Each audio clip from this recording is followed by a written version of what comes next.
Hello friends, എല്ലാവർക്കും നമസ്കാരം. നിങ്ങളേവരും കാത്തിരിക്കുന്ന രേവതിയുടെയും സച്ചിയുടെയും ഇന്നത്തെ വിശേഷത്തിലേക്ക് എല്ലാ കൂട്ടുകാർക്കും സ്വാഗതം. എല്ലാവർക്കും നല്ലൊരു ദിവസം ആശംസിച്ചുകൊണ്ട് തന്നെ നമുക്ക് ഇന്നത്തെ വിശേഷത്തിലേക്ക് കിടക്കാം. അതിനു മുമ്പായിട്ട് ആരെങ്കിലും നമ്മുടെ ഈ ചാനൽ ആദ്യമായിട്ട് കാണുന്നുണ്ടെങ്കിൽ ഇതുവരെ സബ്സ്ക്രൈബ് ഒന്നും ചെയ്ത് വെച്ചിട്ടില്ലെങ്കിൽ തീർച്ചയായിട്ടും ഒന്ന് സബ്സ്ക്രൈബ് ചെയ്ത് വെച്ചോളൂ. അതിനോടൊപ്പം മാക്സിമം എല്ലാവരും നമ്മുടെ വീഡിയോ ഇഷ്ടപ്പെടുകയാണെങ്കിൽ ഒരു ലൈക്കും കൂടി അടിച്ചിട്ട് പോകാൻ മറക്കരുത്. അപ്പൊ നമുക്ക് നേരെ ഇന്നത്തെ വിശേഷത്തിലേക്ക് തന്നെ കിടക്കാല്ലേ. തുടങ്ങുമ്പോൾ തന്നെ കാണിക്കുന്ന നമ്മുടെ ചന്ദ്രേനെയാണ്. ചന്ദ്ര നമ്മുടെ രേവതി കലക്കി വെച്ചിരിക്കുന്ന ആ പൈനാപ്പിൾ ജ്യൂസ് ഉണ്ടല്ലോ, അതും സച്ചിക്ക് കൊടുക്കാൻ വേണ്ടി മരുന്ന് കലക്കി വെച്ചിരിക്കുന്ന ആ പൈനാപ്പിൾ ജ്യൂസ് എടുത്ത് കുടിക്കുകയാണ്. രേവതി അത് അറിയുന്നുമില്ല കേട്ടോ. ഏതായാലും നമ്മുടെ ചന്ദ്ര അത് മുഴുവൻ കുടിച്ചു.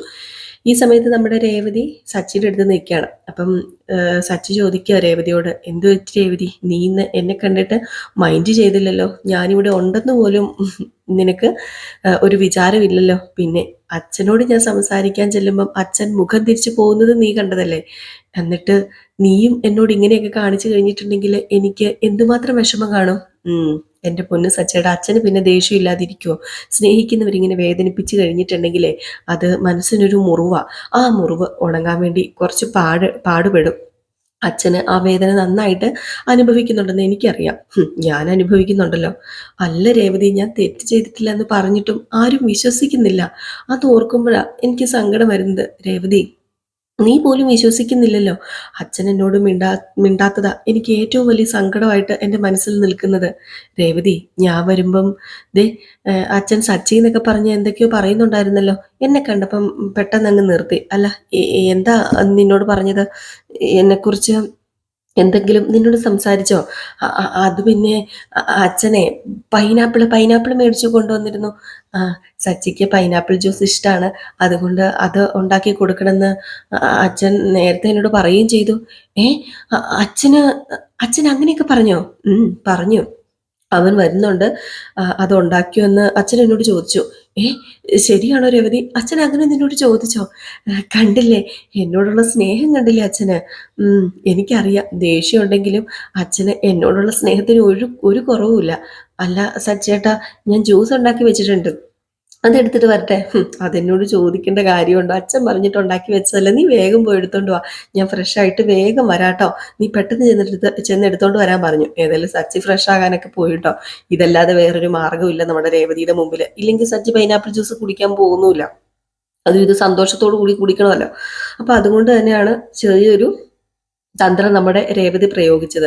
അച്ഛനെ പഴി പറഞ്ഞു കഴിഞ്ഞിട്ടുണ്ടെങ്കിൽ പിന്നെ കുഴപ്പമില്ലല്ലോ. അച്ഛൻ എന്ത് പറഞ്ഞാലും നമ്മുടെ സച്ചി കേൾക്കും. ഈ സമയത്ത് പിന്നെ കാണിക്കുന്നുണ്ടല്ലോ നമ്മുടെ ചന്ദ്രനെയാണ്. അയ്യോ, ചന്ദ്ര അങ്ങോട്ട് കുടിക്കുകയാണ് കേട്ടോ പൈനാപ്പിൾ ജ്യൂസ്. എന്നിട്ട് പറയാ, കുടിച്ചിട്ടും തീരുന്നില്ല, ഇതിനെന്തൊരു ടേസ്റ്റാ, എന്തോരം ഉണ്ടാക്കി വെച്ചിരിക്കുന്നത്. ഹോ, ഇതേ അവന് കൊടുക്കാൻ ഞാൻ സമ്മതിക്കത്തില്ല, മൊത്തം കുടിച്ചിട്ടേ ഉള്ളൂ എന്ന് പറഞ്ഞുകൊണ്ട് ബാക്കി ഇരുന്നതും കൂടി എടുത്ത് അങ്ങ് കുടിക്കുക. രേവതി ഇത് കണ്ടോണ്ട് വരുവാണ് കേട്ടോ. എൻ്റെ ദൈവമേ, എൻ്റെ ഈശ്വര, എൻ്റെ ഭഗവതിയെ, അയ്യോ എന്ന് പറഞ്ഞുകൊണ്ട് രേവതി ഇത് കാണുന്നത്. നമ്മുടെ ചന്ദ്രയാണെങ്കിൽ കൊള്ളാം, നന്നായിട്ടുണ്ട്, സൂപ്പറായിട്ടുണ്ട്.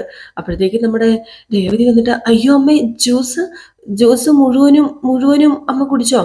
ആ, അതെ, ഞാൻ കുടിച്ചു. നീ നിന്റെ കെട്ടിയവന് വേണ്ടി ഉണ്ടാക്കിയ ജ്യൂസ് അല്ലേ, നീ ഇത് കൊണ്ടു കൊടുത്താലേ അവൻ കുടിക്കുവോ? അവൻ മദ്യം മാത്രല്ലേ കുടിക്കത്തുള്ളൂ. അതുകൊണ്ട് ഞാനിത് കുടിച്ചു. അത് പിന്നെ അമ്മേ, ഇത് ഞാൻ സച്ചിയേട്ടന് അറിയാം, ഇത് നിന്റെ സച്ചിയേട്ടന് വേണ്ടി സ്പെഷ്യലായിട്ട് ഉണ്ടാക്കിയതാണെന്ന്. അത് കുടിച്ചപ്പോ എനിക്ക് മനസ്സിലായി, ഇതിന് നല്ല ടേസ്റ്റ് ഉണ്ടായിരുന്നു. ഒരു ഫുൾ ബോട്ടില് വെള്ളം ചേർക്കാതെ അടിക്കുന്നവനെ അവന് വേണ്ടി ജ്യൂസ് ഉണ്ടാക്കി വെച്ചിരിക്കുന്നു. നിനക്ക് വേറെ ജോലി ഒന്നുമില്ല പെണ്ണെ. ഓ, കെട്ടിയവനോട് സ്നേഹം അങ്ങോട്ടേക്ക് ഒലിക്കുകയാണല്ലോ, ഒരു പണിയില്ല അവക്ക്. ഏതായാലും ചന്ദ്ര ഇത്രയും പറഞ്ഞിട്ട് പോയി. നമ്മുടെ രേവതിയാണെങ്കിൽ, ഈശ്വര ദൈവമേ, മദ്യപിക്കാത്തവര് ആ മരുന്ന് കഴിച്ചിട്ടുണ്ടെങ്കിൽ പ്രശ്നമാവോ? അമ്മയ്ക്ക് വല്ലതും ഇനി സംഭവിക്കുമോ എന്നും പറഞ്ഞ് ചങ്കിൽ ഇങ്ങനെ കയ്യിൽ വെച്ചിരിക്കുകയാണ്. ഏതായാലും ഈ സമയത്ത് നമ്മുടെ ചന്ദ്ര ഭർത്താവിനുണ്ടാക്കിയത് കൊണ്ടാണെന്ന് തോന്നുന്നു, കുറച്ച് ടേസ്റ്റ് കൂടുതലുണ്ട്. ഏതായാലും എനിക്ക് ഇഷ്ടപ്പെട്ടു. ഏതായാലും ചന്ദ്ര ഒരു ഏമ്പക്കം ഒക്കെ ഇങ്ങനെ എന്നും പറഞ്ഞ് വിടുന്നുണ്ട്. അപ്പൊ രേവതി ഇങ്ങനെ ഒളുകി നോക്കിയിട്ട്, വല്ല കുഴപ്പവും കാണുമോ, വല്ല അസ്വസ്ഥതയുണ്ടോ? അല്ലെങ്കിൽ തന്നെ എന്നെ വഴക്ക് പറയാതെ അമ്മയ്ക്ക് ഉറക്കം വരില്ലേ? ഇനിയിപ്പോൾ എന്തെങ്കിലും പറ്റിയാല് ഞാൻ കലക്കി കൊടുത്തതന്നേ പറയത്തുള്ളൂ. എൻ്റെ ഈശ്വര, എന്തെങ്കിലും പറ്റുമോ? ഇനിയിപ്പോൾ എന്താ ചെയ്യുക? മരുന്ന് പറഞ്ഞു തന്ന ചേച്ചിയോടൊന്ന് വിളിച്ച് ചോദിച്ചു നോക്കാം. എന്തെങ്കിലും പറ്റിക്കഴിഞ്ഞിട്ടുണ്ടെങ്കിൽ പിന്നെ എനിക്കിവിടെ പൂർതി ഉണ്ടാവില്ല എന്ന് പറഞ്ഞുകൊണ്ട് രേവതി എന്ത് ചെയ്തു, നേരെ ചെന്നിട്ട് ഫോൺ എടുത്ത് ആ പുള്ളിക്കാരിനെ വിളിക്കാണ്. അങ്ങനെ കുറെ പ്രാവശ്യം പുള്ളിക്കാരിനെ വിളിച്ചപ്പം പുള്ളിക്കാരിനെ കിട്ടിയില്ല കേട്ടോ. അപ്പം അതുകൊണ്ട് തന്നെ നമ്മുടെ രേവതിക്ക് അത്യാവശ്യമായ കാര്യമാണ്, ഇത് എങ്ങനെയെങ്കിലും അറിയണമല്ലോ. അതുകൊണ്ട് രേവതി എന്താ ചെയ്യുന്നത്, എന്നാ പിന്നെ പോയി ചോദിക്കാന്ന് പറഞ്ഞുകൊണ്ട് അവിടെ നിന്ന് പോവാണ്. അങ്ങനെ സ്കൂട്ടി എടുത്തുകൊണ്ട് നമ്മുടെ രേവതി അവിടെ നിന്ന് സ്കൂട്ടായതല്ല, ചോദിക്കാൻ വേണ്ടി പോയതാണ്. അങ്ങനെ സ്കൂട്ടി എടുത്തുകൊണ്ട് പോകുന്ന ആ ഒരു സമയത്ത് അവിടെ വെച്ച് മഹേഷിനെ കാണുകയാണ്. പെട്ടെന്ന് മഹേഷിനെ കണ്ടത് നമ്മുടെ രേവതി അങ്ങ് വണ്ടി നിർത്തിയിട്ടോ. അപ്പം മഹേഷൻ രേവതിനെ കണ്ടത് പെട്ടെന്ന് രേവതിയുടെ അടുത്തേക്ക് വന്നു. അല്ല, എവിടെ പോവാ രേവതി എന്ന് ചോദിച്ചപ്പം അത് പിന്നെ ഞാനൊരു ഇടം വരെ പോവാണ്. അല്ല, മഹേഷ് ചേട്ടനെങ്കിലും സച്ചേട്ടനെ ഒന്ന് ഉപദേശിച്ചൂടെ, നിങ്ങളുടെ കൂട്ടുകാരനല്ലേ, മദ്യപിച്ച് വണ്ടി ഓടിക്കാൻ പാടില്ല എന്ന് ഒന്ന് പറഞ്ഞു കൊടുത്തൂടെ? നിങ്ങളൊക്കെ ഡ്രൈവർമാരല്ലേ, അതോ നിങ്ങളൊക്കെ ഇങ്ങനെ തന്നെയാണോ, മദ്യപിച്ചിട്ടാണോ എല്ലാവരും വണ്ടി ഓടിക്കുന്നത്? അത് പിന്നെ രേവതി, ആരും ഇവിടെ മദ്യപിച്ചിട്ട് വണ്ടി ഓടിക്കാറില്ല. രേവതി തെറ്റിദ്ധരിച്ചിരിക്കുക. എൻ്റെ പൊന്നു പെങ്ങളെ, സച്ചി ഒരിക്കലും, ഇനിയിപ്പം ഞാനോ വേറെ ആരോ മദ്യപിച്ച് വണ്ടി ഓടിച്ചോട്ടെ, സച്ചി ഒരിക്കലും മദ്യപിച്ച് വണ്ടി ഓടിക്കില്ല. അത് ഞങ്ങൾക്ക് നന്നായിട്ട് അറിയാം. അപ്പൊ മഹേഷേട്ടൻ എന്താ പറഞ്ഞു വരുന്നത്, സച്ചേട്ടൻ കള്ളു കുടിച്ചിട്ടില്ല, സച്ചേട്ടൻ കള്ളു കുടിച്ചല്ല വണ്ടി ഓടിച്ചതെന്നല്ലേ? ആ വീഡിയോയിൽ പിന്നെ എന്താ കണ്ടത്? അല്ല, ആ വീഡിയോയിൽ രേവതി കള്ളു കുടിക്കുന്നത് കണ്ടോ? കള്ള് കയ്യിൽ പിടിച്ചോണ്ട് നിൽക്കുന്നതല്ലേ കണ്ടുള്ളൂ, അല്ലാതെ വേറെ എന്തെങ്കിലും കണ്ടോ? അവൻ കുടിക്കുന്നില്ലല്ലോ അതില്. കുടിക്കാൻ അല്ലെങ്കിൽ പിന്നെ എന്തിനാ ബാറിൽ പോയത് മഹേഷേട്ട? അവൻ ബാറിൽ പോയത് ട്രിപ്പ് വിളിച്ച ആളെയും കൊണ്ടല്ലേ. അതും കൊണ്ടല്ലേ അവൻ പോയത്, അല്ലാതെ അവൻ ബാറിൽ കുടിക്കാൻ വേണ്ടി പോയതല്ല. അവൻ പകല് പോകത്തില്ല, അവൻ കുടിക്കാറുണ്ട്, ഞാൻ ഇല്ലെന്ന് പറയുന്നൊന്നുമില്ല. പക്ഷെ പകല് കുടിച്ചവൻ കാർ ഓടിക്കത്തില്ല. ഉച്ചയ്ക്ക് സമയം 11-നും 12-നും ഇടയ്ക്കാം അവൻ ബാറിൽ കയറിയത്. ആ സമയത്ത് അവൻ കുടിക്കാറില്ലെന്ന് ഉറച്ച വിശ്വാസം എനിക്കുണ്ട്. പകല് കുറിച്ച് കാർ ഓടിക്കില്ല അവന്. എത്ര കാലമായി ഞാൻ അവന്റെ കൂടെ, ഇന്നേ വരെ സച്ചിയെ ഞാൻ അങ്ങനെ കണ്ടിട്ടില്ല. എനിക്ക് നന്നായിട്ട് അവനെ അറിയാം. കാർ എന്ന് പറഞ്ഞാൽ അവനെല്ലാം എല്ലാമാ. മാത്രമല്ല, അവൻ ചെയ്യുന്ന തൊഴില് സത്യസന്ധത പുലർത്തുന്നവനും ആയതുകൊണ്ട് ഒരിക്കലും അവൻ അങ്ങനെ ചെയ്യില്ല രേവതി. അല്ല, വീഡിയോയില് അദ്ദേഹം കുടിച്ചതുപോലെ തന്നെ ഉണ്ടല്ലോ, ആ നടത്തമൊക്കെ കണ്ടതല്ലേ, ഒരാളെ തട്ടി വീഴുന്നതൊക്കെ. അതെ, അവൻ കുടിച്ചതുപോലെ ആ ഒരു വീഡിയോ എഡിറ്റ് ചെയ്തെടുത്തതാ. ഇപ്പം വീഡിയോയിൽ എന്തും ചെയ്യാലോ. ആരോ അവനെ ചതിച്ചതാ. പഴയ സച്ചിയല്ല അവനിപ്പം. രേവതിനെ കല്യാണം കഴിച്ചതോടെ അവന് ആളൊക്കെ മാറി. അത് രേവതിയാ മനസ്സിലാക്കാത്തത്. വല്ലപ്പോഴും മാത്രമാ അവൻ കുടിച്ചിട്ടുള്ളത്. അത് ഞാൻ പറഞ്ഞു തരേണ്ട കാര്യമുണ്ടോ? പിന്നെ രേവതി, നിന്നോടുള്ള സ്നേഹം അത് അവന് എത്ര മാത്രമാണെന്നറിയാമോ? നിന്നെക്കുറിച്ച് ഏത് നേരവും അവൻ ചിന്തിച്ചുകൊണ്ട് നടക്കുന്നത്. അതുപോലെ അച്ഛനെന്ന് പറഞ്ഞാൽ അവൻ എല്ലാം ആയിരുന്നു. ഇപ്പൊ രേവതി, നീയും അവന്റെ എല്ലാം തന്നെയാണ്. നിനക്ക് ദോഷം വരുന്നൊന്നും അവൻ അറിഞ്ഞുകൊണ്ട് ചെയ്യില്ല. അത് ഞങ്ങൾക്ക് നന്നായിട്ട് അറിയാം. സച്ചി കുടിച്ചിട്ടില്ല, നീ അവൻ പറയുന്ന വിശ്വസിക്കണം. ഇതേ എനിക്ക് പറയാനുള്ളൂ. മറ്റാരവനെ വിശ്വസിച്ചില്ലെങ്കിലും അവനതൊരു വിഷയമല്ല. പക്ഷെ രേവതി അവന്റെ അച്ഛനും വിശ്വസിക്കണം. അത് വിശ്വസിച്ചില്ലെങ്കിലുണ്ടല്ലോ അവന് വല്ലാത്ത സങ്കടമാണ്. അവനിപ്പം ആ സങ്കടത്തോടു കൂടിയാണ് നടക്കുന്നത്. പിന്നെ അവൻ്റെ മനസ്സ് വല്ലാതെ വിഷമിക്കുന്നുണ്ട്. അവൻ ഒരുപാട് സങ്കടം ഞങ്ങളോട് പറഞ്ഞിട്ടുമുണ്ട്. എനിക്ക് എന്ത് പറയണമെന്ന് അറിയില്ല. ഏതാണ് സത്യം ഏതാണ് കളന്നൊന്നും മനസ്സിലാകുന്നില്ല മഹേഷ് ഏട്ടാ. ഞാനിപ്പം വേറൊരു പ്രശ്നത്തിൽ പെട്ട് കിടക്കുക. ഞാൻ എന്തായാലും പോയിട്ട് വരാം എന്ന് പറഞ്ഞുകൊണ്ട് നമ്മുടെ രേവതി അവിടെ നിന്ന് പോവുകയാണ് കേട്ടോ. കാരണം എത്രയും പെട്ടെന്ന് ആ മരുന്ന് കുടിച്ചു കഴിഞ്ഞാൽ എന്തെങ്കിലും പ്രശ്നമുണ്ടോ ഇല്ലയോ എന്ന് അറിയണമല്ലോ. അപ്പൊ അത് ചോദിക്കാൻ വേണ്ടി പോവാ. ഈ ഒരു സമയത്താണ് നമ്മുടെ ചന്ദ്ര എന്തോ പരവേശവും വെപ്രാളവും ഒക്കെ എടുത്ത് അങ്ങോട്ടും ഇങ്ങോട്ടും ഒക്കെ നടക്കുക. അപ്പൊ സച്ചി ഇങ്ങനെ ഇറങ്ങി വരുന്നുണ്ട് കേട്ടോ. സച്ചി ഇങ്ങനെ ഇറങ്ങി വന്നിട്ട് രേവതി രേവതി എന്ന് പറഞ്ഞുകൊണ്ടാണ് വരുന്നത്. അപ്പോഴത്തേക്കും ചന്ദ്ര പറഞ്ഞു, അവൾ ഇവിടെ ഇല്ല, പുറത്തേക്ക് പോയിരിക്കുക. പുറത്തേക്ക് പോയെന്നോ അവളോ? പുറത്തേക്ക് പോയി, വരുന്നു പോകുന്നു പോകുന്നു വരുന്നു. ഇങ്ങനെ ഒരാൾ ഇവിടെ ഇരിപ്പുണ്ടെന്നുള്ള ഒരു വിചാരം അവക്കുണ്ടോ? എന്നോട് പറഞ്ഞിട്ട് പോയാൽ എന്താ? അവക്ക് അവക്ക് വീണ്ടും വിചാരമില്ല. അവക്ക് ഇങ്ങനെ തെണ്ടി നടക്കണം. അപ്പൊ നമ്മുടെ സച്ചി മൈൻഡ് ആക്കാതെ അങ്ങ് പോവാണ് കേട്ടോ. ഒന്നും പറയാൻ നിൽക്കുന്നില്ല ചന്ദ്രയോട്. ഈ സമയത്ത് ചന്ദ്ര കെട്ടിയോന് ജ്യൂസ് ഉണ്ടാക്കാൻ പൈനാപ്പിൾ മേടിക്കാൻ വേണ്ടി പോയതായിരിക്കും. ഉണ്ടാക്കിയ ജ്യൂസ് ഞാൻ കുടിച്ചല്ലോ. എന്തു പറ്റി? വയറിനകത്തുനിന്ന് ഒരു ഗുളുഗുളു ശബ്ദം. അയ്യോ, വല്ലാത്തൊരു അസ്വസ്ഥതയാണല്ലോ. അയ്യോ, അടിവയറിലാണല്ലോ വേദന. അയ്യോ, എന്തോ പ്രശ്നമുണ്ടെന്നാ തോന്നുന്നത്. ഒരു പരവേശവും വെപ്രാളവും ഒക്കെ വരുന്നുണ്ട്. എൻ്റെ ഈശ്വര, എന്താ പറ്റിയത്? അപ്പോഴത്തേക്ക് നമ്മുടെ രവീന്ദ്രൻ വന്നു കേട്ടോ. രവീന്ദ്രൻ വന്നതും നമ്മുടെ ചന്ദ്ര പറഞ്ഞാലോ, പുറത്തു പോയിട്ട് വരികയാണോ? പുറത്തു പോയെങ്കിലേ ആ തോർത്ത് ഒന്ന് തലയിലിട്ടിട്ട് പോകത്തില്ലായിരുന്നോ? പിന്നെ അത്രയും വെയിലൊന്നും പുറത്തില്ല. അല്ല, അതും കൊണ്ടല്ല, തലയിലിട്ട തോർത്തും കൊണ്ട് മുഖം മറയ്ക്കാലോ. നാട്ടുകാർ കണ്ടല്ലേ പരിഹസിച്ച് ചിരിക്കില്ലേ? പൊന്നുമോന്റെ അച്ഛനല്ലേ കുടിയന്റെ അച്ഛൻ, ദേ പോകുന്നു കുടിയന്റെ അച്ഛൻ, ദേ പോകുന്നു കുടിയന്റെ അച്ഛൻ എന്ന് നാട്ടുകാർ പറയില്ലേ? ഓ, നിങ്ങൾക്ക് എങ്ങനെ പുറത്തിറങ്ങാൻ തോന്നുന്നു മനുഷ്യ? ആളുകളുടെ മുഖത്ത് എങ്ങനെ നോക്കും? എല്ലാവരും നമ്മളെ നോക്കി പരിഹസിക്കില്ലേ എൻ്റെ ഈശ്വര? അപ്പോഴത്തേക്ക് വീണ്ടും നമ്മുടെ ചന്ദ്രയ്ക്ക് വയറ്റിനകത്ത് എന്തോ ഒരു അസ്വസ്ഥതയെ. അയ്യോ, എന്തോ പറ്റിയല്ലോ. അപ്പോഴത്തേക്ക് രവീന്ദ്രൻ ചോദിച്ചു, എന്താ ചന്ദ്ര, നിന്റെ മുഖത്തൊരു വല്ലാത്തൊരു ഭാവം? എന്താ എന്താ പ്രശ്നം? എന്താന്നറിയില്ല, വയറിനെ വയറിനൊരു വേദനയോ എരിച്ചിലോ ഒക്കെ തോന്നുക രവിയേട്ടാ. അയ്യോ, അയ്യോ, വല്ലാത്തൊരു അസ്വസ്ഥത. അല്ല, നീ എന്താ എന്തെങ്കിലും കഴിച്ചായിരുന്നോ? ഇല്ല, സ്പെഷ്യലായിട്ട് ഞാൻ ഒന്നും കഴിച്ചിട്ടില്ല. അയ്യോ, എനിക്ക് വയ്യേ എന്നും പറഞ്ഞുകൊണ്ട് പെട്ടെന്ന് അങ്ങ് ഓടിപ്പോയിട്ടോ. അപ്പോഴത്തേക്കും പെട്ടെന്ന് രവീന്ദ്രൻ, ഇവക്കിതെന്താ പറ്റിയത്? ഇവളെന്താ ഈ വെരികിനെ പോലെ ഇങ്ങനെ നടക്കുന്നത്? എന്തോ കാര്യമായിട്ട് സംഭവിച്ചിട്ടുണ്ടല്ലോ എന്ന്. എന്നാലും ഈ സമയത്ത് നമ്മുടെ സച്ചിനെ ആട്ടോ വീണ്ടും കാണിക്കുന്നത്. സച്ചി പുറത്തൂടെ ഇങ്ങനെ അങ്ങോട്ടും ഇങ്ങോട്ടും ഒക്കെ ഉലാത്തിക്കൊണ്ട് നടക്കുകയാണ്. എന്നിട്ട് അച്ഛൻ അടിക്കാൻ വേണ്ടി പിടിച്ചതൊക്കെ ഇങ്ങനെ റിവൈൻഡ് ചെയ്ത് ആലോചിച്ച് സങ്കടപ്പെടുകയാണ് കേട്ടോ. വീണ്ടും കാണിക്കുന്ന നമ്മുടെ ചന്ദ്രനെയാണ്. അങ്ങനെ ചന്ദ്ര ബാത്റൂമിലൊക്കെ പോയിട്ട് അയ്യോ എന്നൊക്കെ പറഞ്ഞിങ്ങനെ ഇറക്കി വരുക. അപ്പോഴത്തേക്ക് രവീന്ദ്രൻ ചോദിച്ചു, എന്താ ചന്ദ്ര ഇത്? നീ എന്താ ഈ ആലോചിക്കുന്നത്? അതുപോലെ നിനക്ക് എന്താ പറ്റിയത്? ആ, എനിക്കറിയില്ല. ഓ, എന്തോ പറ്റി. കണ്ണിൽ കണ്ടതൊക്കെ വലിച്ചു വാരി തിന്നു കാണും, അതായിരിക്കും. അയ്യോ, ഞാൻ ഒന്നും കഴിച്ചിട്ടില്ല രവിയേട്ടാ. പിന്നെ നിനക്ക് എന്താ പറ്റിയത്? അയ്യോ, എനിക്കറിയില്ല.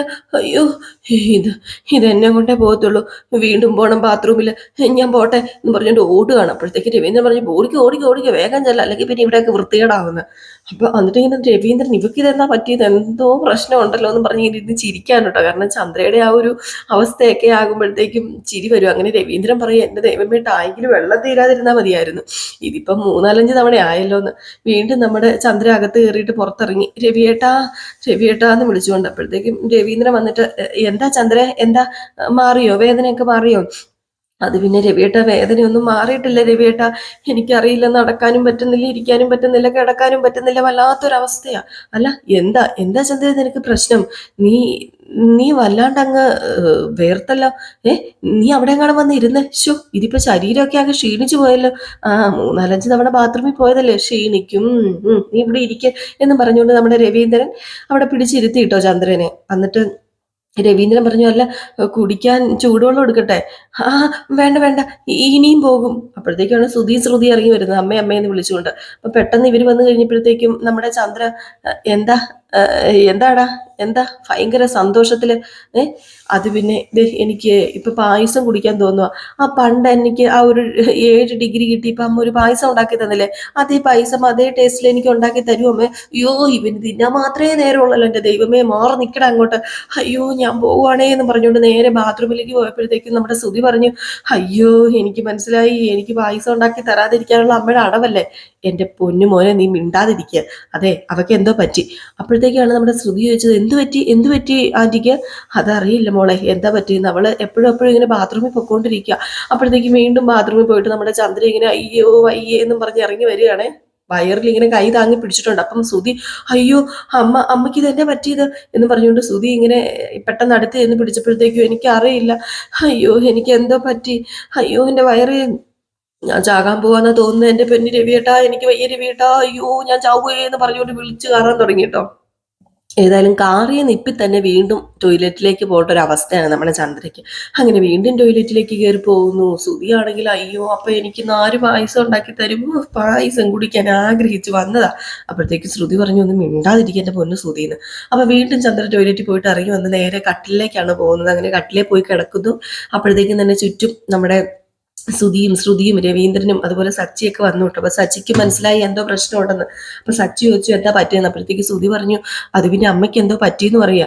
സച്ചി നോക്കിയപ്പോഴത്തേക്കും നമ്മുടെ ചന്ദ്രയ്ക്ക് ബോധമില്ല കേട്ടോ, ബോധം പകുതി പോയി. അതുപോലെ ആയിപ്പോയി. ഈ ലൂസ് മോഷൻ എന്ന് പറഞ്ഞിട്ടുണ്ടെങ്കിൽ കുറച്ച് പ്രശ്നമാണല്ലോ, ശരീരത്തെ വെള്ളം മുഴുവൻ വറ്റി പോകൂലോ. ഏതായാലും സച്ചിക്ക് ഭയങ്കര സങ്കടമായിട്ടോ. അമ്മയെന്ന് വിളിക്കുകയാണ് സച്ചി. ഏതായാലും സച്ചി വിളിച്ചിട്ടും ഒന്നും നമ്മുടെ ചന്ദ്രൻ മിണ്ടുന്നില്ല.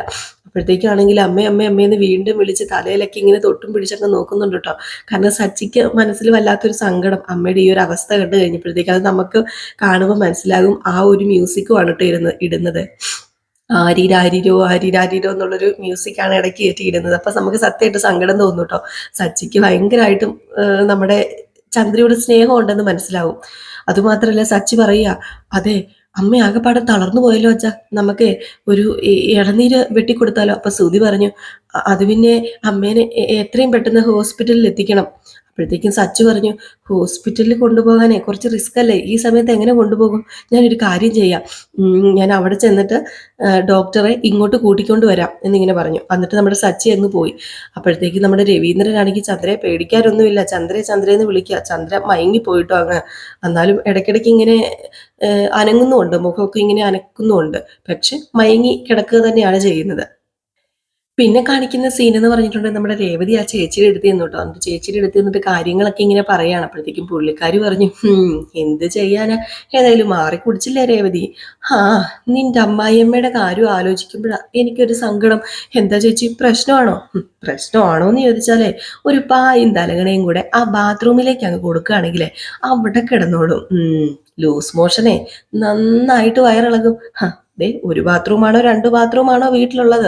അല്ല, ഒരു ബാത്റൂമേ വീട്ടിലുള്ളെങ്കിലേ പിന്നെ ബാക്കി ആർക്കും കയറാൻ പറ്റത്തില്ല. ഒരു ദിവസം ഫുള്ള് വയറ്റിന്ന് പോകും. പിന്നെ ക്ഷീണം നന്നായിട്ട് കാണും, തളർന്നു പോകാനും ചാൻസ് ഉണ്ട്. അയ്യോ ഈശ്വര, ഞാനാ ഇത് ചെയ്തതെന്ന് അറിഞ്ഞാല് അമ്മ എന്നെ കൊല്ലും. ഇനിയിപ്പൊ കൊന്നിട്ടും പിടിച്ചിട്ടും ഒരു കാര്യമില്ലല്ലോ. ഏതായാലും വയറ് നല്ല ക്ലീൻ ആകും, അത്ര തന്നെ. വേറൊരു പ്രശ്നം ഉണ്ടാകാൻ പോകുന്നില്ലെന്ന്. ഇതേ സമയം നമ്മുടെ സച്ചി ഡോക്ടറിനെയൊക്കെ വിളിച്ചുകൊണ്ട് വന്നിട്ട് വെപ്രാളത്തിന് പോയി. കാരണം ചന്ദ്രയ്ക്ക് വയ്യാണ്ടായി എന്ന് അറിഞ്ഞു കഴിഞ്ഞപ്പോഴത്തേക്കും നമ്മുടെ സച്ചിക്ക് ഒട്ടും സഹിക്കണില്ല കേട്ടോ. എന്നിട്ട് സച്ചിക്ക് ഭയങ്കര വിഷമമൊക്കെ ഉണ്ട്, വിഷമമൊക്കെ മുഖത്ത് കാണിക്കുന്നുണ്ട്. അപ്പൊ സച്ചി ഡോക്ടറിനെ വിളിച്ചുകൊണ്ട് വന്നു. ഡോക്ടർക്ക് ഇങ്ങനെ ചെക്കപ്പ് ചെയ്തുകൊണ്ടിരിക്കുകയാണ്. അപ്പൊ നമ്മുടെ സച്ചി ഇങ്ങനെ നോക്കി ചന്ദ്രനെ തന്നെ ഇങ്ങനെ നോക്കി നിൽക്കുകയും കൂടെ ചെയ്യുന്നുണ്ട് കേട്ടോ. അപ്പൊ ആ ഒരു സീൻ കാണിച്ചിട്ടാണ് ഇന്നത്തെ വിശേഷം അവസാനിക്കുന്നത്. അപ്പൊ എല്ലാവരും കാത്തിരിക്കുക അടുത്ത വിശേഷത്തിനായിട്ട്. അടുത്ത വിശേഷവുമായിട്ട് വരാട്ടോ. അപ്പൊ അതുവരെ എൻ്റെ എല്ലാ കൂട്ടുകാർക്കും ടാറ്റാ ബൈ ബൈ. നയനയുടെയും ആദർശിന്റെയും വിശേഷമാണ് അടുത്തത്. അപ്പോൾ ഒരു ലൈക്കും കൂടി അടിച്ചിട്ട് പോയേക്കണേ. ടാറ്റാ.